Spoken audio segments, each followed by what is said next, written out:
बपतिस्मा। बपतिस्मे का शब्द यूनानी भाषा में बैप्टाइजो है। बैप्टाइजो का मतलब है पानी में डूबना। पानी में डूबकर निकलने का मतलब है मसीह के साथ मरना, गाड़ना, जी उठना। इसे बपतिस्मा कहते हैं। बपतिस्मा क्या है? पहला पॉइंट, परमेश्वर के साथ वाचा बांधना। हम वचन में पढ़ते हैं पहला पत्रस 3 अध्याय उसका 21वां वचन। दूसरा पॉइंट, अंदर के बदलाव को बाहर प्रकट किए जाना। तीसरा पॉइंट, मसीह जीवन में जीने का शुरुआत करना। चौथा पॉइंट, कलीसिया के लिए आनंद का काम। पांचवा पॉइंट, कलीसिया जो प्रभु का परिवार है उसमें स्वागत किए जाना। बपतिस्मा 3 प्रकार के है। हम वचन में पढ़ते हैं मत्ती 3 अध्याय उसका 11वां वचन।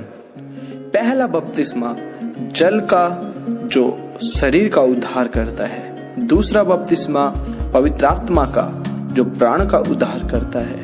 तीसरा बपतिस्मा आग का जो आत्मा का उद्धार करता है। दिए गए 3 बपतिस्मे में पहला जो जल का बपतिस्मा है वह प्रभु का दास हमें देता है। दूसरा और तीसरा यीशु ही हमें देता है। क्या बपतिस्मा जरूरी है? आइए देखते हैं।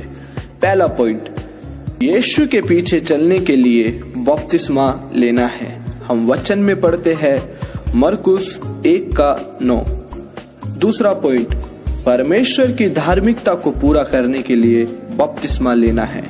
हम वचन में पढ़ते हैं मत्ती 3 अध्याय उसका 15वां वचन। तीसरा पॉइंट, परमेश्वर की आज्ञा को पूरा करने के लिए बपतिस्मा लेना है। हम वचन में पढ़ते हैं मत्ती 28:19।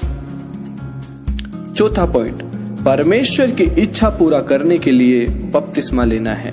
हम वचन में पढ़ते हैं लूका 7:30।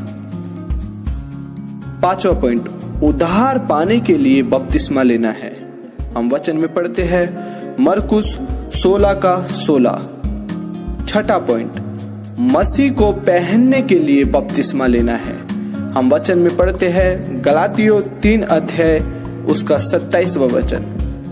सातवां पॉइंट, परमेश्वर के राज्य में सहभागी होने के लिए बपतिस्मा लेना है। हम वचन में पढ़ते हैं यूहन्ना 3 अध्याय उसका 5वां वचन। दोस्तों, बपतिस्मा किसी को भी विश्वासी नहीं बनाता, पर विश्वास करने वालों का चिन्ह बपतिस्मा है।